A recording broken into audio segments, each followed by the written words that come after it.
مصنف رحمة الله عليه گفتن که و بالقدر المقدور ایقن فإنه دعامة عقد الدين و الدين افیح. و بالقدر المقدور با یکی از رکنهای ایمان گذاشتن. در کتابهای عقیده باید مهمترین مسئله های عقیده را به مردم بیان کرد. گفتن که و به تقدیری که از جانب الله تعالی مقدر است، گذاشته شده است، یقین پیدا کن، یعنی ایمان بیار، باوری کامل داشته باشی، باوری که شک و شبهه ندارد. فإنه دعامة عقد الدین، چون ایمان آوردن به تقدیر این یکی از پایه و اساس و ستون ایمان است. دعامه به معنای ستون هست. ستون خانه را دعامه میگن. اساس بنای ایمان این ایمان آوردن به تقدیر است. یکی از 6 رکنهای ایمان است، ایمان آوردن به تقدیر. و دین و افیح، دین چیزی وسیع است. دین بسیار چیزها را در بر گرفته است. ببینید اگر ما 24 ساعت سالش 12 ماه در مسئله های دینی صحبت کنیم، تکرار نکنیم، سخن امروزه رو فردا نگوییم، سال آینده نگوییم، سخنهای نو فقط گوییم، مسئله های نو گوییم، دین بسیار وسیع است، بحری که ساحل ندارد. و دین و افیح، دین وسیع است. دین علم تفسیر دارد.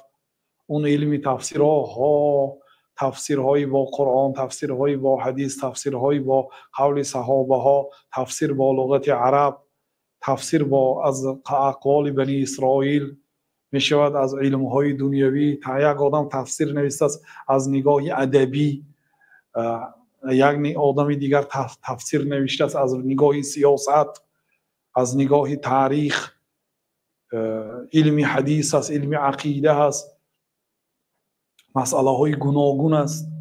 دین چیزی وسیع هست. لیکن یکی از ستونهای این دین مقدس اسلام و رکنهای ایمان این ایمان آوردن به تقدیر است. پیامبر صلی الله علیه و سلم تگی ان تؤمن بالقدر خیره و شره، و اینکه ایمان بیاری به تقدیر نیکی و بدی. این از جانب الله تعالی است. به تقدیر ایمان بیار باید. در این مسئله دو طایفه گمراه شدن، یکی قدریه ها، یکی جبریه ها. این دو فرقه یکی در اثبات تقدیر غلو کردن، یکی تقدیر رو انکار کردن. قدریه ها میگفتن که الله تعالی تقدیر رو نمیداند، یعنی از ازل نمیدونست که امروز ما همین منظومه رو تا آخرش درس داده میتونیم یا نه، حالی تمام کنیم، یا که درس که تمام شد بعد میفهمد که تمام میکنیم، یا که تا نصف شرح میدیم. الله تعالی از ازل نمیدانست غیب را، میگفت این آینده را نمیدانست، تقدیر را نمیدانست، میگفت نعوذ بالله. اینا قدریه ها هستند. اینها مردم عراق بودند. عبدالله ابن عمر رضی الله عنهما گفتند که وقتی که در مکه بودند، 2 نفر از عراقی ها به گردشان جمع شد و گفت که ای حضرت ابا عبدالرحمن، در طرف ما در عراق مردمی پیدا شدن که علم دارند، یعنی بی سواد ها نیستند، لیکن میگویند که تقدیر نیست، الله تعالی تقدیر را نمیدانست.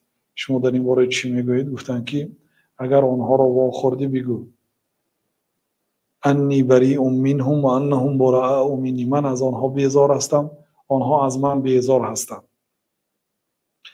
و برای آنها برسان که اگر یکی آنها مثل کوه احد طلا صدقه کنند، الله تعالی از آنها قبول نمیکند تا مادامی که به تقدیر ایمان نآورند. تا مادامی که به تقدیر ایمان نآورند یگان عملشان قبول نیست، یعنی اونها کافر هستند. انکار قدر یک رکنی از رکنهای ایمان را کسی انکار میکند او کافر است. در مقابل اینا یک فرقه پیدا شدن به نام جبریه ها.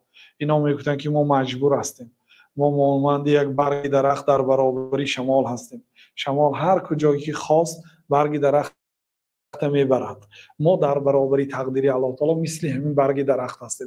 الله هر چیزی که با ما خواست همون کارا میکند، از دست ما چیزی نمیبیاد میگفتن. و این فرقه باطل است. الله تعالی برای ما اختیار داده است، عقل داده است، دو راه را به ما نشان داده است. و هدیناهم نجدین، ما برای انسانیت دو راه بیان کردیم، اینش راهی راست است، نه راهی بد است. برای بنده اختیار داد، خواهید شما میتونید تا آخری برنامه اشتراک میکنید، نخواهید از میبرید و دیگر چیزی بیفایده تماشا میکنید. اختیار در دست شما هست، شما مجبور نیستید.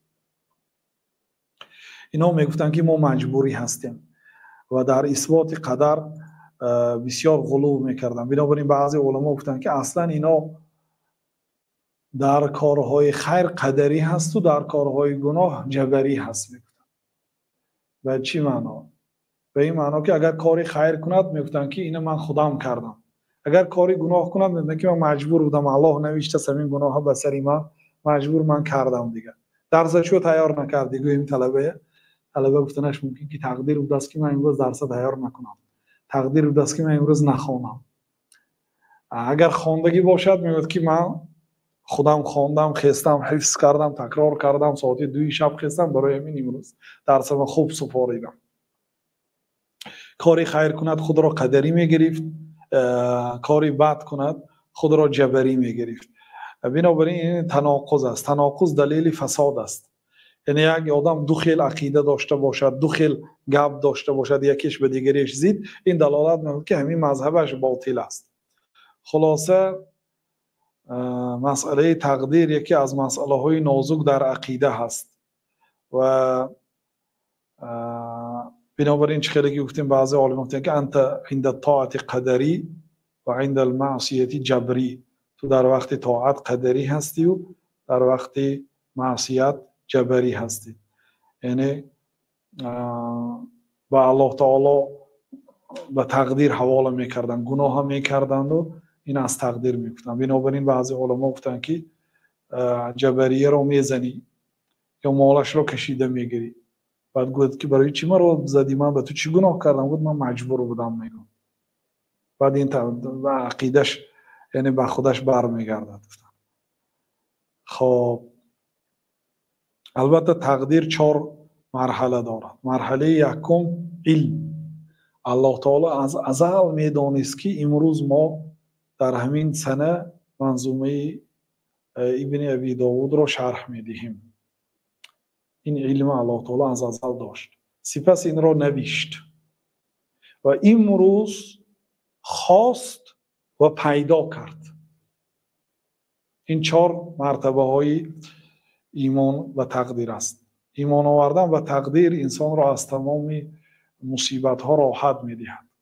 هر بلایی که شما آمد، مصیبت اگر بیاد، بله به تقدیر پرتایید. بگین گناه ها را به تقدیر نپرتایید.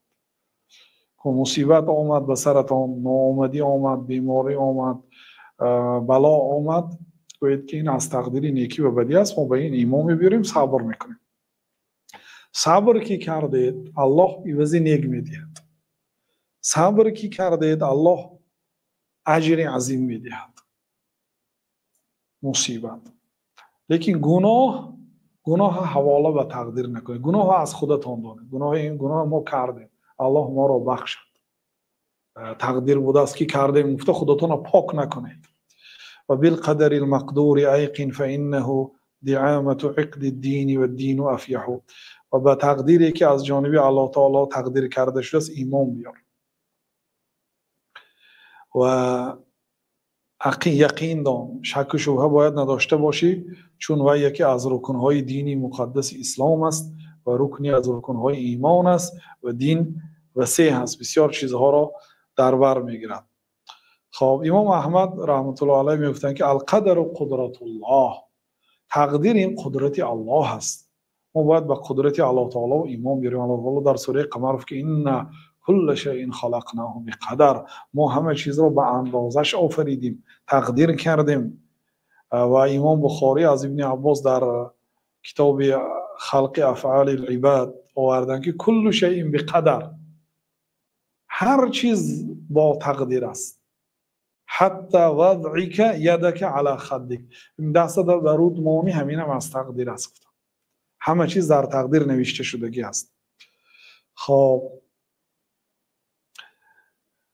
در همین قدر آیه تقدیر کفایتی میکنیم و ما یک صحبت جمعه داریم آیه تقدیر و اینچنین در شرح عقیده واسطی هم یک ساعتی درباره تقدیر صحبت داریم و انشالله باز در عقیده طحاوی که اونجا درباره تقدیر بحثی بسیطر آمدگی است آنجا ایستاده میگذاریم.